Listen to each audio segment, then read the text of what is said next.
redirecting. Oops.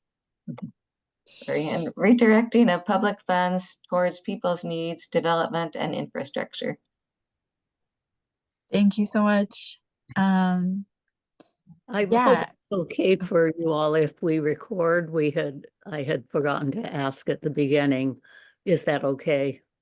Yeah, that's okay with me. Good, good. Thank you. We can also send some of our notes from this presentation and the presentation itself out in a follow-up email later, if that would be helpful to capture the points that were missed. That would be helpful. Thanks. Thank you, Catherine, for reading. And then our second point of unity. Would someone else want to unmute and read this point of unity?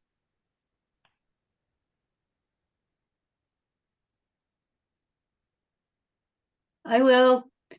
Build just peace through justice, social equity, and solidarity amongst peoples, including the recognition of the right to self-determination, economic and food sovereignty, and self-defense of nations and oppressed peoples from reactionary aggression and violence.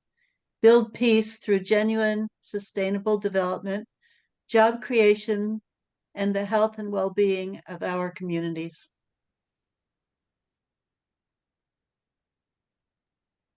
Thanks, Jean. So we're going to move into some of our campaigns. I think Nihkil is going to take it over.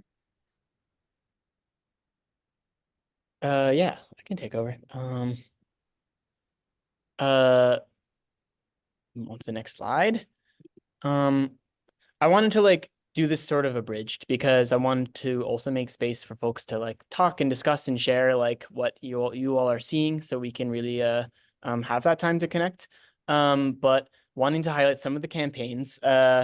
Number one is the Cut Ties with War Profiteers campaign, which, as MB mentioned, is we're a campaign network, and so there are many different chapters taking this up. Here at the University of Washington, I'm actually at the University of Washington right now, in just a random classroom. We are waging our UW Cut Ties with Boeing campaign, and this was launched January 13th of last year. So it's still relatively new, but what we're seeing is it's really popular and really being carried out by students, and not just humanities students, but also engineering students who don't want to be funneled into weapons corporations. They don't want their ingenuity and their innovation and their creativity to be used towards instruments of war. And so we're seeing it being taken up. Many people fighting back against the new Boeing Artificial Intelligence Center being built on campus, fighting back against the coercive internships that really take advantage of the student debt crisis and lock students into long-term employment and gear all of their undergraduate research towards weapons technology. We're seeing it being carried all across in the protests for Palestine. We're seeing this campaign really taking root at UW and also in Seattle. But we're not alone in fighting against war profiteers here in this area. There's also a Cut Ties with Boeing campaign at Portland State University. That's one that we actually based this off of. They're in Resist US-Led War Network as well. There's folks fighting against Lockheed, or maybe it was Raytheon at University of Maryland, Baltimore County. We're seeing at UCLA, folks fighting for divestment from weapons corporations, in general, targeting war profiteers, where they really build strength at universities. So would love to see some of y'all and come out to University of Washington campus sometime for one of our rallies or events. And we have a petition too that's open to community as well, because UW is a public institution. So our petition is open for all peoples wanting to see the university cut ties with Boeing, which I'll send out. There's also Fight Against Imperialist Wars, which was a campaign from a while ago and involved linking with a lot of anti-war and pro-peace activists in West Asia and Europe on understanding their I don't know much about that one. That one was, to be honest, so I won't go into it. I was not a part of this then. Then there's the anti-militarism agenda, something that we put out yearly that really is on the ground, connecting the campaign work of different peoples. And I can send a link to this. Also, there's like a primer that really situates us in what the anti-war and pro-peace struggles are internationally, and like fighting against environmental degradation, ban the bases efforts in Okinawa, or it's fighting against the U.S. Sixth Fleet in the Mediterranean, Cyprus, or whether it's cut ties with Boeing on UW campus. There's so many different ways that we can uplift our struggles when we link ourselves internationally. And so the anti-militarism agenda is really in that spirit. There's also the Resist NATO pledge, which I know that the true nature of NATO is really being showcased more and more as the aggression and as the war in Ukraine flares up and continues and drags on for another year. This coming week, NATO is conducting massive military exercises. They're starting them. I think they're going to be months long, in which 90,000 troops will be marching up and down throughout Eastern Europe for the next few months. This is the largest NATO exercises since the Cold War. So we're seeing NATO as like an arm of the US military. And really, it is that. The US is the top contributor and really dictates the agenda of NATO and uses it towards their own imperialist wars of aggression. Yeah, we're wanting to protest and unite with anti-war activists in Washington, D.C. This coming summer, many of whom will be protesting the NATO conference there. Yeah, but our big campaign at the Seattle chapter is isolating weapons transnational corporations like Boeing. Yeah, this is the really the I'm trying to look. Oh, I have just a little graphic on different. I think this one might be even a little bit out of date, but just the sheer scale of weapons corporations, these multinational corporations that have operations globally, but are really situated here in the United States and profiting trillions of dollars in total off of this heightened militarization. And controlling all aspects of our society, you know, massive congressional lobbying in order to ensure that like Congress is passing along these bloated military budgets, controlling our education on campuses. There's so many different places in which they've sunk their teeth into, in which we can resist against and expose. Yeah.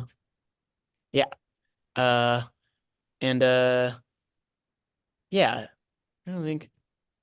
Oh yeah, I have a little like calls to action thing that at the end about resist US led war movement, in terms of like we have an Instagram, and you know, and also there's a manifesto if you want to, as an individual or an organization, sign on to our points of unity, and then our different calls to action. We'll also be waging a No to RIMPAC campaign in June. The largest naval exercises in human history will be occurring, in which over 20 countries are concentrated in Hawaii in order to conduct war games, in order to showcase weapons technology, in order to unite on strategy and tactics. We're seeing this as a violation of the sovereignty of Hawaiians. We're seeing the environmental degradation as they conduct live firing exercises at the foot of Mauna Kea, as they continually pollute the water system in Oahu, for example, with the refueling plant, I believe, Red Hill storage facility, with the blowing up of ships off of the coast of the islands. And so we're seeing this as really aggressive and provocative, and wanting to unite with the protesters on the ground in Hawaii in confronting and protesting RIMPAC. So stay tuned for that as well. Yeah, okay, that was a lot of information. I also wanted to take some time at the end here to also kind of reflect on the moment that we're in which we're 107 days into a massive flare-up in US-led war in West Asia, in the US-Israeli occupation of Palestine. in which really like I think the numbers are like around almost 25,000 killed, but really so many more, around over 100,000 that are injured or missing. In addition to that, mass displacement, constant aerial bombardment in North Gaza and South Gaza, erroneous evacuation orders and psychological manipulation, and not just in Gaza but also crackdown in the West Bank, and in the occupied interior, Palestinian students being expelled from Israeli universities. You know, the shelling of the myth that the Zionist occupation is anything more than brutal oppression and occupation of Palestine that's been going on since 1948. We're seeing the millions and millions of Palestinians who have been displaced over the past 70 years from their homes, organizing in Seattle and in Chicago and in London and in Berlin, all around the world. People joining with them in marches and protests and solidarity, and uplifting Palestinians in their struggle for freedom. And we're seeing also more and more so how many people are waking up and to the fact that this is a US-led war, that it's funded by US taxpayer dollars, that Israel is given infinite, like open access to US munition stockpiles, that the president, Joe Biden, is bypassing Congress in order to provide this military aid, to provide this bottomless well of support for this brutal and for this brutal occupying regime. I know many of y'all have been following along and have been also reflecting on your own like role in the anti-war movement and your own struggles to situate yourself in. And I have also been in that position. And many in Resist have been reflecting on it week by week and day by day as it unfolds. So I wanted to, I know when I talked to Carly then, and that who connected us all together, that you all were wanting to really reflect on the situation in Palestine and how we can unite and how we can work together and how we can grow a movement in the ways that the anti-war movement in the past has been a powerhouse in terms of exposing, the US's involvement in Vietnam or in Afghanistan or in Iraq, and now in Palestine. So opening it up right now, if anyone has reflections or questions or observations or things that they want to bring to the table as well. Yeah, thank you so much.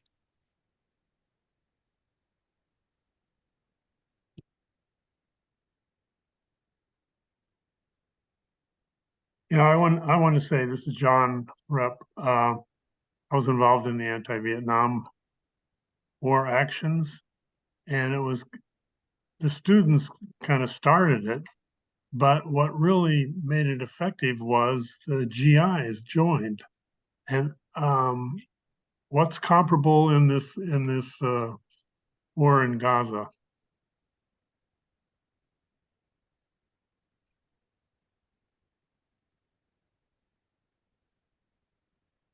You're raising the question of are you raising the question of what is the force that brings about change, like the GIs resisting? Yeah, I mhm. think they really did it. It was the Yeah. GIs that stopped the war. Yeah, absolutely. Yeah. I think the GIs GIs played a massive role in like just like not showing up to posts, like spreading newspapers on base, all the coffee houses, the fragging and the destruction of uh aircraft carriers, and really escalating things as things go on. I'm still learning like more and more about it, and wanting to hear your lessons as well. I think we're seeing the working class really taking up the call to end the occupation. We're seeing, like, for example, port workers blocking Israeli shipments. We're seeing like for example, United Auto Workers, a new coalition forming of rank and file members to UAW for Palestine. We're seeing anyone who's like, students, yes, but also the workers who are providing the bombs and weapons, asking like questions, and there's still a lot of work to be done. We know that the U.S. military strategy has changed. We know that the draft strategy has changed, and they've changed tactics. And we know that their strategy of aerial bombardment has really picked up, and drones, which isolates, the U.S. military personnel from the conflict, in a certain sense, has changed. And so we need to adapt our methods and identify like what the big forces will be in that change. But thank you for raising that. I'm seeing that Bernie also has a hand. Yes, thank you. As I see it, we're at the edge of the loss of civilization due to nuclear weapons and/or the climate crisis. So my question is, how is Resist postured to consider those?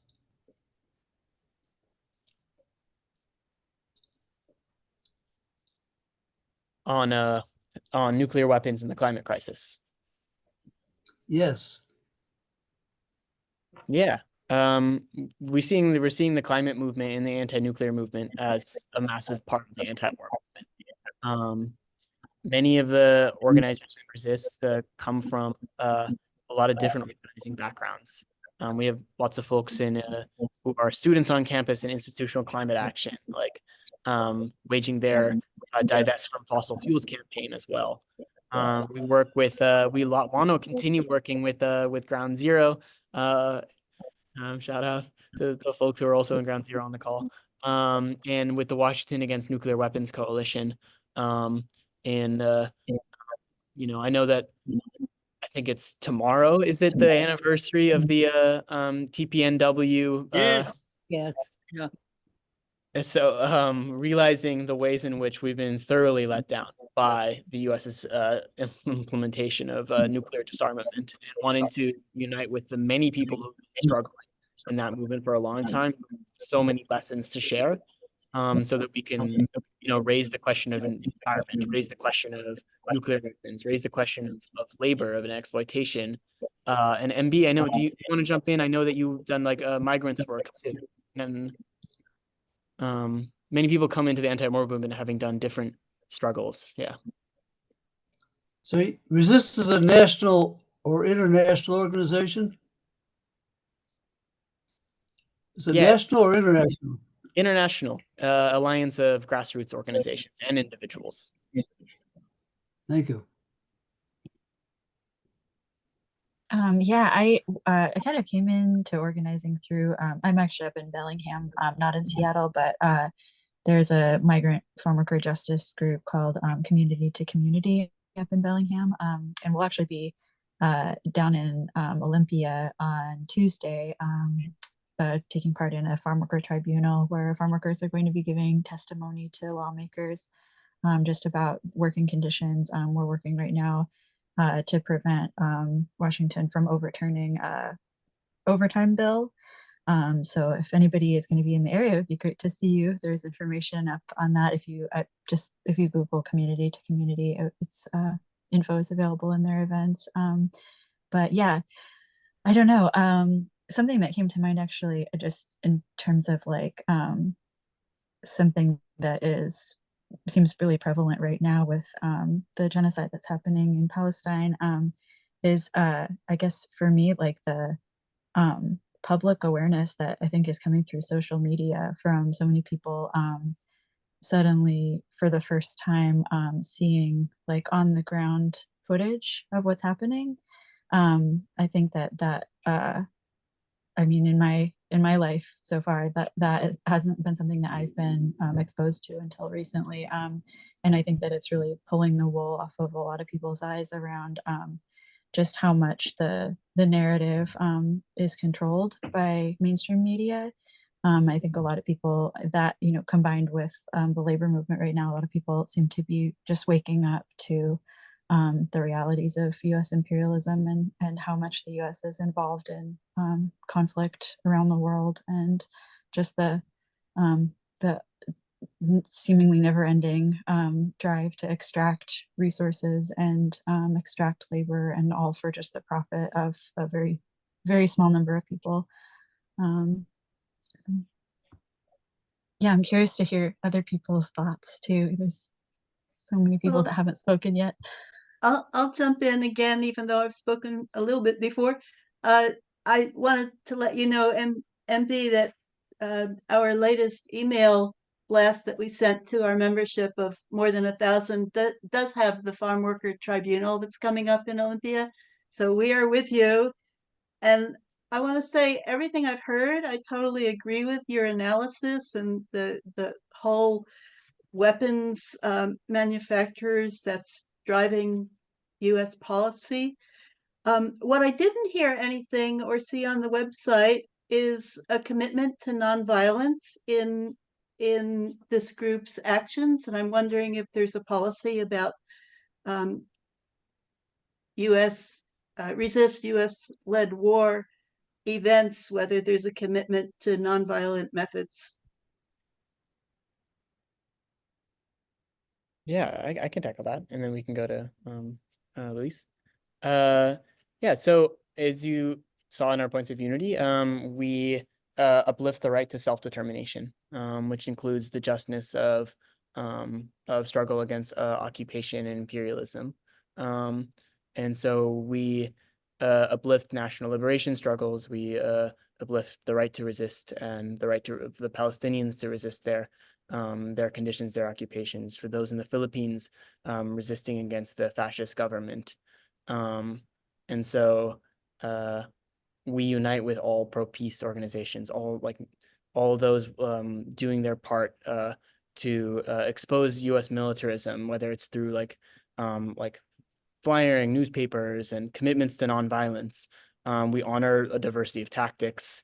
We really see the urgency to unite and to build broadly, and not isolate anyone who is a conscientious objector, who is a pro-peace activist, who is a nonviolent activist.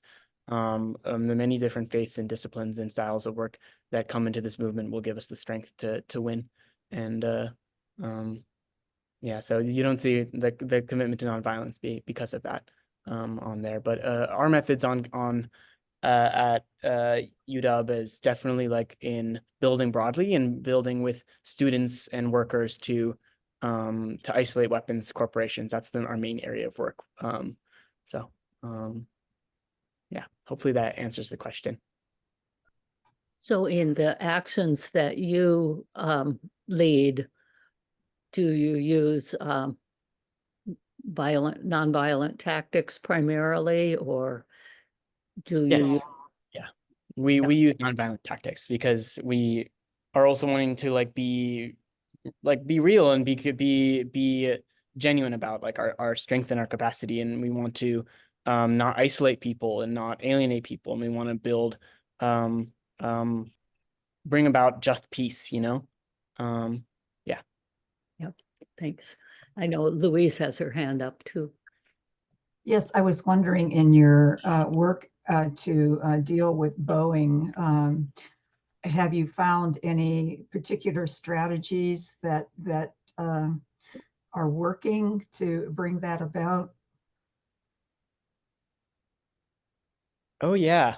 I think the big thing for us is that we're trying to improve at, but it's working a lot, is linking our campaign to people's like the conditions and things that folks face every day.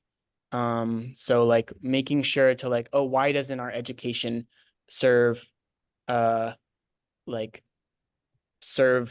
environmental needs and like humanitarian needs? Like, why isn't the university solving the problems of the people? It's because corporations are involved, like weapons corporations. And so why are corporations benefiting off of your student debt? Why is tuition so high? Like, why? Really wanting to root our campaign in what people are facing every day has been a really great way to bring people into the work, to make that connection of like neoliberalism and imperialism, but also just on a smaller level, just like housing costs and tuition.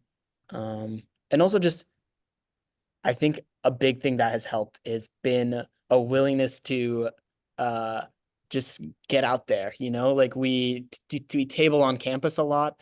We do a lot of assessments, you know, where we learn lessons about, oh, you know, maybe we shouldn't have like had an action in Red Square on a student holiday, which was our first action. Uh, no one was in on campus. And so we've improved our methods, you know, I think just trusting that it's a process and that we're all in it for the long haul and just trying to our best to test things and try things and then improve as we go along has seen a positive development in the campaign work. Yeah. Does the administration in UW, do you ever get to talk with them in terms of like divestment from Boeing or? Yeah, there's a broad coalition of students on campus that are waging that, and we're a part of it. It's a United Front for Palestine, and it's maybe like 15 different student organizations that have several different demands, including cut ties with Boeing. And we've been repeatedly showing up, asking for a meeting, showing up to Board of Regents meetings, signing up for public comment, and there's been an incredible lack of action or anything of the sorts, you know. And I think what's happening is we're seeing that the Board of Regents, that Henri Calce, the president of UW, that when asked the question, it's clear that they serve the interests of corporations that are profiting off of this. But the struggle continues, the fight continues, and the students are definitely not stopping in campaigning and raising it to them. Yeah. Thanks. Karen and then David.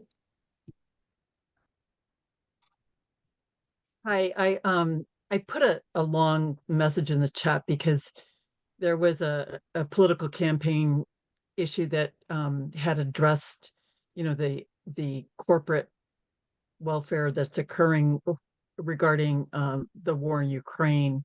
And I wrote back and asked where they got this information from, but I haven't gotten a response yet. But it seems pretty viable that, you know, that this is the reality of the situation where, you know, Ukraine is basically being taken hostage by the corporations that are quote unquote loaning money in order to wage war. So the beneficiary is a lot of BlackRock and stuff like that. Do you guys, you know, in Resist, do you track that kind of information? Yeah, absolutely. And we definitely lean on the like the resources that of the movement in order to capture that. But this is also good information. I'm gonna put a link also for Resist is having a teach-in on Wednesday and Thursday, either day, which will have a Zoom option as well. It'll be on UW campus, in which we're going to be talking about the different U.S. military strategy and generally like also covering the what's happening in Ukraine. And in particular, it's really agitating seeing how quick these like finance capital and corporations are to profit off of Ukraine. I know that Larry Fink, the billionaire chairman of BlackRock, had a one-on-one meeting with Zelensky at Davos, the economic forum, in which they're working towards like a deal for the reconstruction of Ukraine. And this is also why we analyze war as part of an economic system. The imperialist war is part of an economic system. Because these wars seek to drive profit in many different fields and many different sectors. And it's not just about like individuals who are intent on like, you know, feuding against their neighbors. It's really about imperialist plunder and profit. Thank you for raising that. David, do you want to go? Yes. Thank you, folks, for being on. I'm really impressed with the dedication, commitment, scholastic and diligence and study you people are doing. And it's also impressive to me while you're talking about things like US bases, and that was astounding. I've seen those statistics before, but it's somehow this time looking at it, I wrote down to myself military colonialism, and of course that's pretty obvious. And what the next one after that is Russia at 20 compared to 750 to 800. So my point is partly in this is I think in educating people, students and others, it's a way to motivate people to look at what we're up against in this colonialistic atmosphere and regime. And also, though, educating what people, we don't have quite as much control, obviously, in those big scenario things, but we can control lesser things, smaller things like Boeing and some of the things that you guys are talking about. And I think that's really an astute strategy you have. You're doing a bigger picture and a smaller picture that are interconnected. And I imagine that's really helping to build the movement. So thank you very much.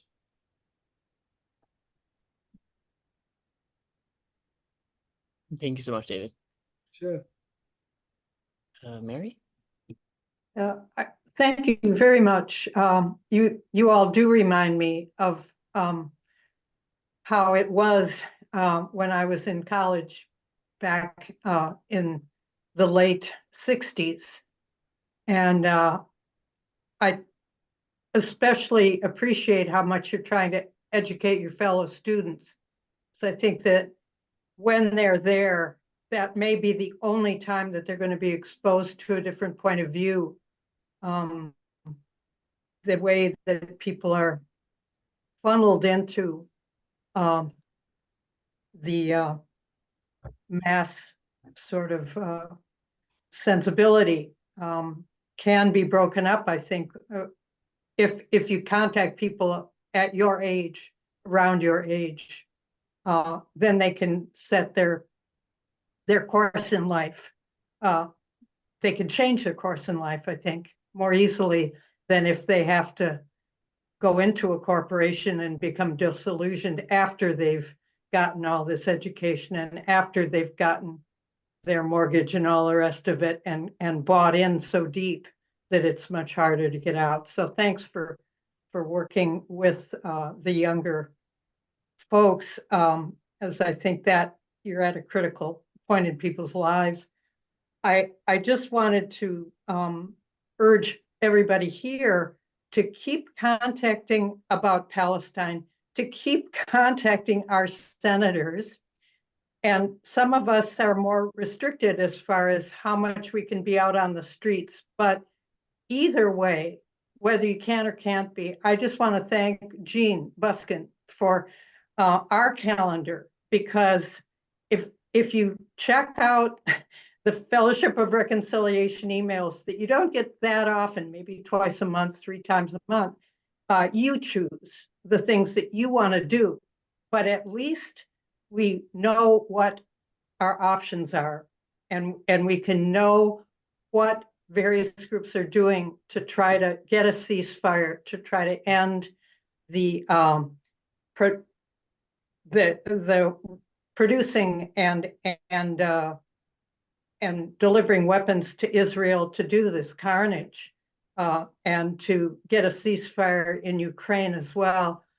So as much as we have to, I think, do a lot of things, I don't want us to drop the need to do that old-fashioned boring stuff of just taking a bit of time every day to make sure to call and or email members of Congress and keep track of what they do and don't do, because I think they often take advantage of the fact that we take our eyes off of them. after the first beginning of a crisis. In the first weeks, we're after them, but I do appreciate the fact that all the groups have been very creative out in the blocking various places. That's been heartening to me. I can't be with you, but my heart is with you, and thank you for being out there in the streets and having creative ways of bringing the issue of Gaza up to so that people in Seattle stay aware of the need to change that. I think we've already made some progress, actually. I mean, now we hear about people in the Israeli cabinet having differences of opinion with each other. That's because of what you're doing. That's because of what we're all doing. If we all just got depressed and didn't do anything, none of that would be happening. So I'm just saying, I think I see some evidence that what we're doing isn't necessarily leading toward winning, but it's moving in the right direction. So thanks for taking such a leadership role in that. Thank you, Mary. I'm glad that you mentioned that. Yeah, I mean, we all have many different roles and many different tasks to play, and putting like pressure on senators for a ceasefire is a really critical task. So thank you. Robert?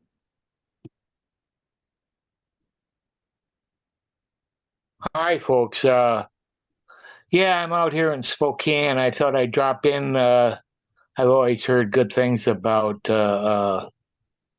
the your group from Glenn taking his courses, and I recognize some of your names from Washington Against Nuclear Weapons, and I try to go to those meetings once in a while too. And Sean came out here and talked to our congressional representative. He got better respect than our president of the Veterans for Peace group. We went out there, or 8 of us went out there and gave her a letter that we no longer think Israel has the right to exist. So they might have been kind of not wanting to sit down and talk, but we stood up and read this letter about the children from Albert Camus poem, and then our president expressed it, because Kathy McMorris Rogers always talks about, before we even open our mouths, but she knows what the subject's going to be, she'd always say Israel has the right to exist, and we were never questioning that. But since this genocide is going on, we actually told her this time, that was January 5th, we told her in writing that we no longer recognize Israel's right to exist, which was I was surprised our president got behind that, but I didn't care. Our city council endorsed what Israel was doing right away, Monday, October 9th last year, and it wasn't even on the agenda. No one knew about it, and they passed it unanimously. So in the Party of Socialism and Liberation, we've been protesting at every city council meeting on Mondays now. And some of the guys with MAGA hats that hit our women in the marches and stuff are there. And they acted out once too. And it's getting kind of mean. And we have a new president of the city council in Spokane, and so we're hoping for the better, and we're getting this Israel endorsement rewritten. So I'm going to go to the meeting tomorrow night. That's all I can think of saying. Good to see you all.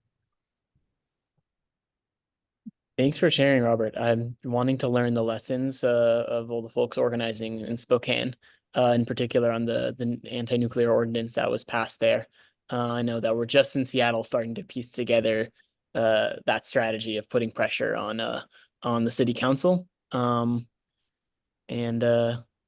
Yeah, I used to live in Eastern Washington. I lived in Walla Walla, and so I miss it. I miss it out there and all the really creative organizing that's happening there.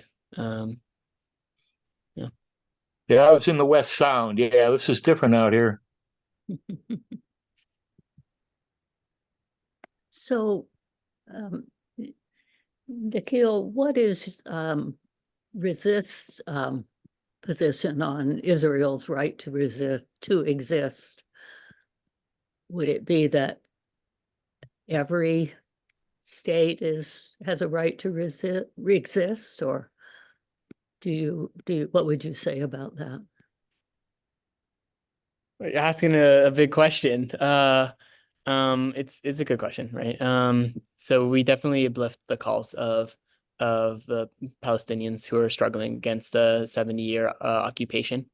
And we especially uplift the call for a free Palestine, which includes the right of the millions who have been displaced to return. And we also see that many Jewish peoples are also uplifting that call and uplifting the Palestinian national liberation struggle. And so we unite with a free Palestine from the river to the sea.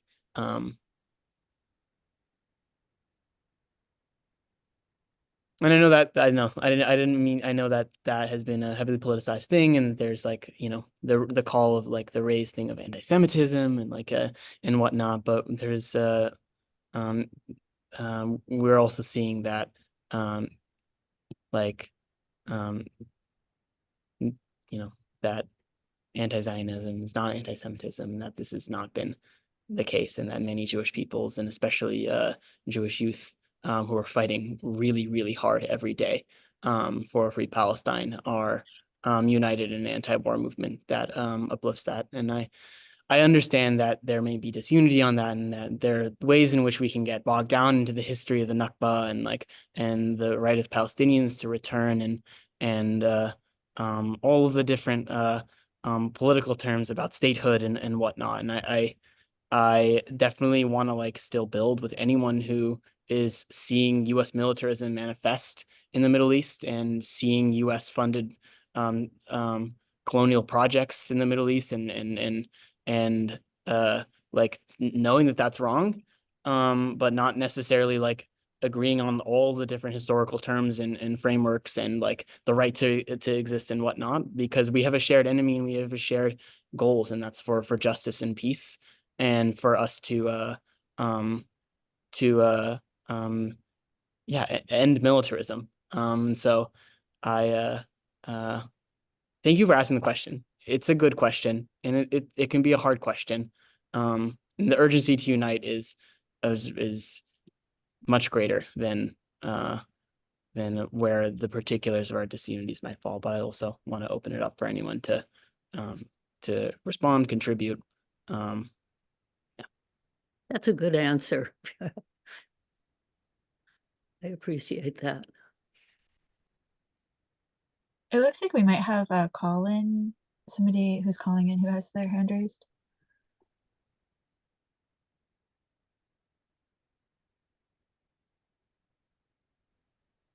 Michael Brunson, is that Hello? you?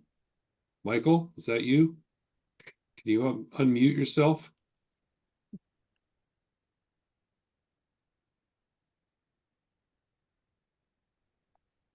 Does anyone remember the number that you have to press to unmute yourself on the phone?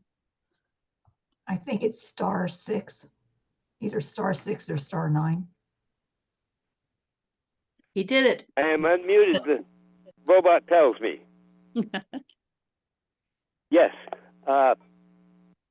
During the Vietnam War, some of the students and youth and other peace activists who were very active in protesting against the Vietnam War also felt a call of conscience to, in addition, organize and participate in protests against the Russian invasion of Czechoslovakia, which occurred in August 1968, right during the middle of the Vietnam War.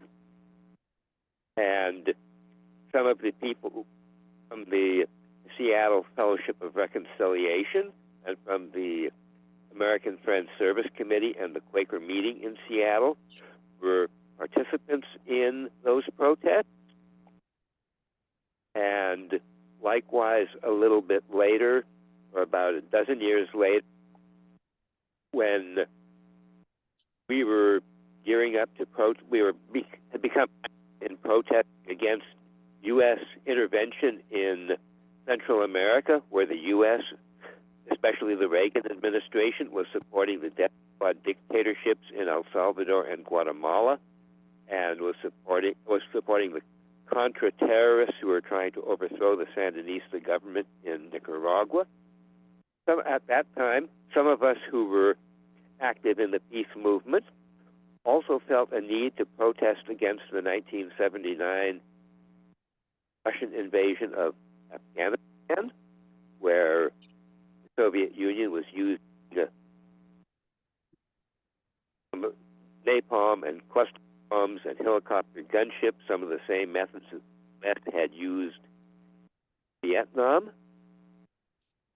And so I'm wondering if today's activists, or some of them, feel a need to also speak out, not just against what the U.S. is doing on the global scene, but also against what Russia is doing in trying to regain domination of Eastern Europe and Central Asia, or in what China is doing in oppressing the Uyghurs, as it has also for many decades oppressed the Tibetans. And will we hear your group speak out issues?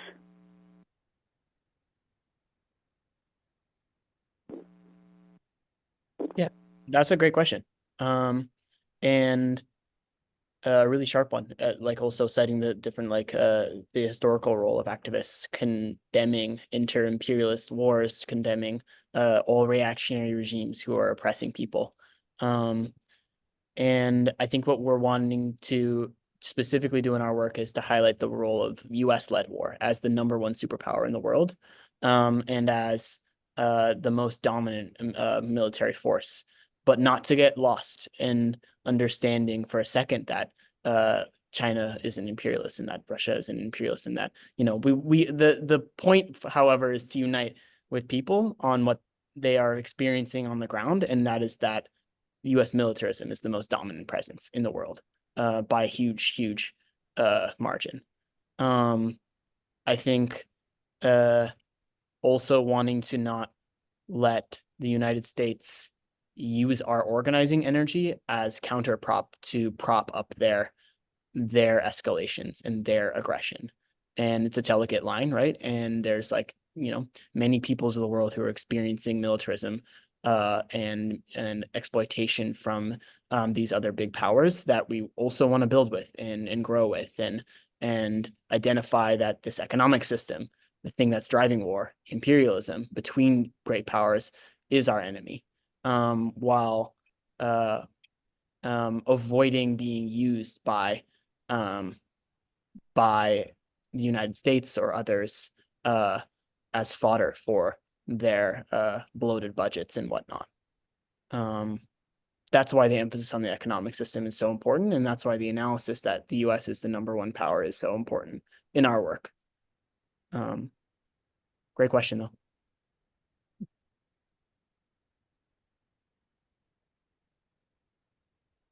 Looks like Jean, and then I've got to pop off in just a few minutes, but I'd love to hear your question or comment, Jean.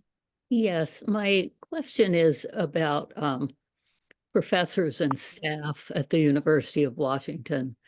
If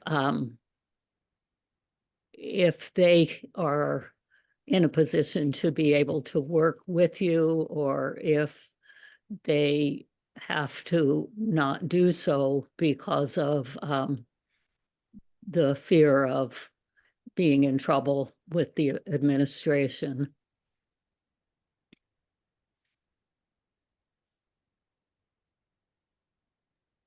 That's a good question. There are a lot of professors that are working with us to like bring you know, the education that is sometimes censored and removed from the university system to their classrooms. So we'll do like teach-ins in classrooms, and like professors that have given speeches at our rallies. And many of those professors are facing retaliation. They're very brave, and they're really needing the support of the students to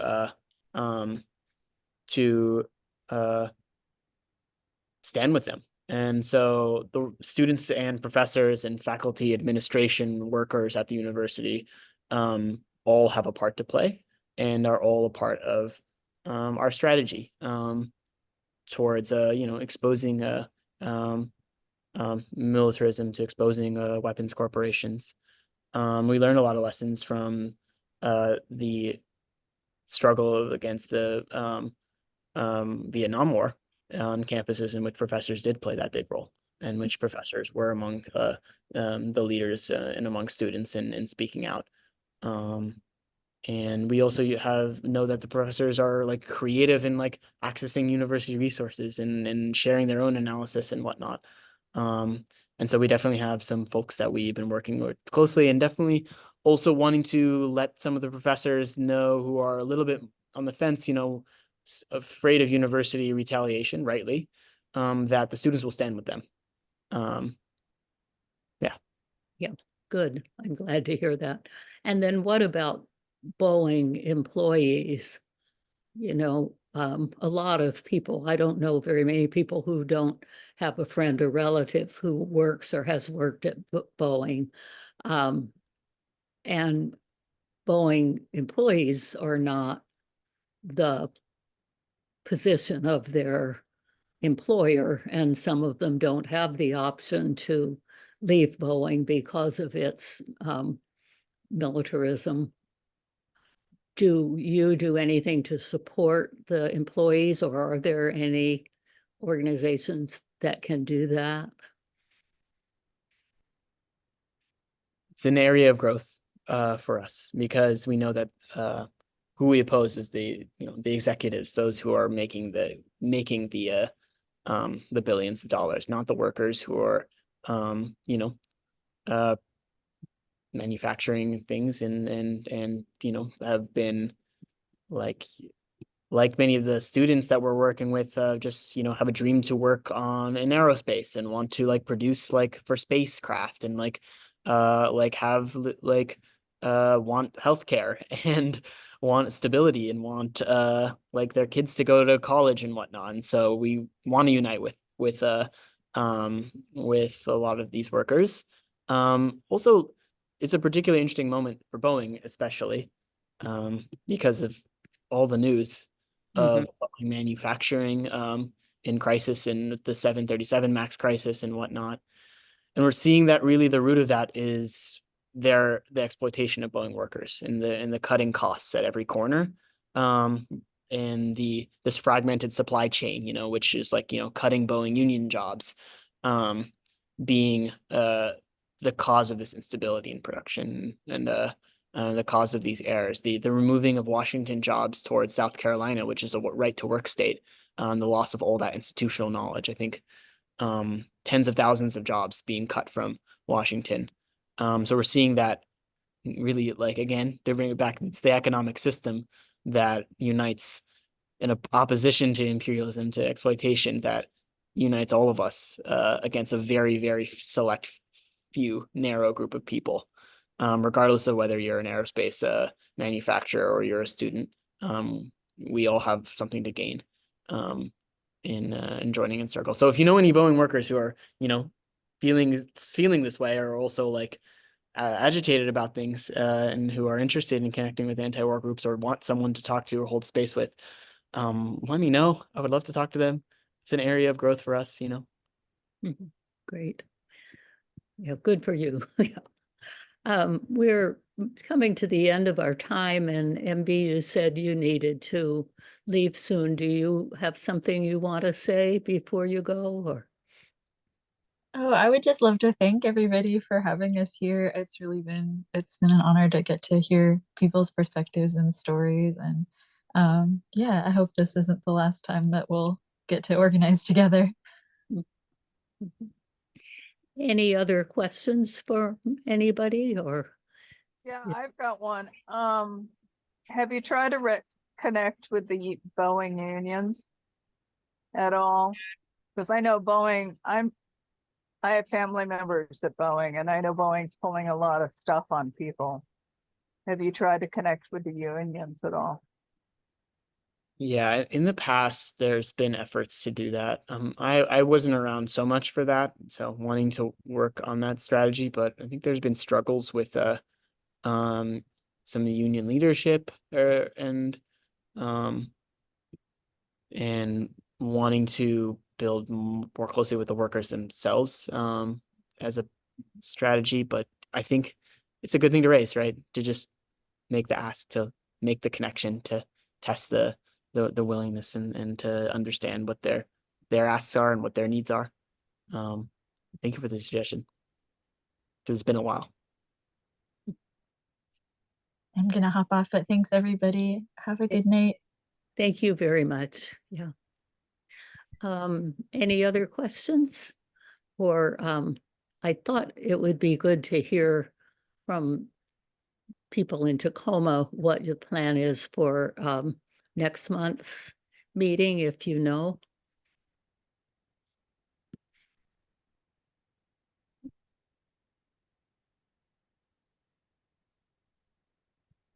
David or Vivi, do you know yet? Am I putting you on the spot? Vivi, do you want to answer that? I can. We have one possibility, but that's just something I've looked into, is an audio by oh, what's her name? The woman who wrote Civil Resistance. I've forgotten. I'm blacking out. Anyway, we're still, that's still not, we're not definitive on that yet. Okay. Okay. Yeah. I'll say it's Erica Chenovich. Yeah, that's right. Thank you. And we planned that because we weren't sure about the 3-chapter meeting. We had planned that for January, just so we'd have something. And so so we will do it. We will either do that or something else for February. Great. Yeah, that would be great. Okay, so anything else from anybody before we go? Thank you all, and thank you, Nihkil. Hey, Thank you. This is really fun, and I'm really excited to continue working together. Thank you so much for having me, and for all the great questions, and for all the lessons too that we can exchange. Thank you. Thank you. Yes. Thank you. Bye, Nikki.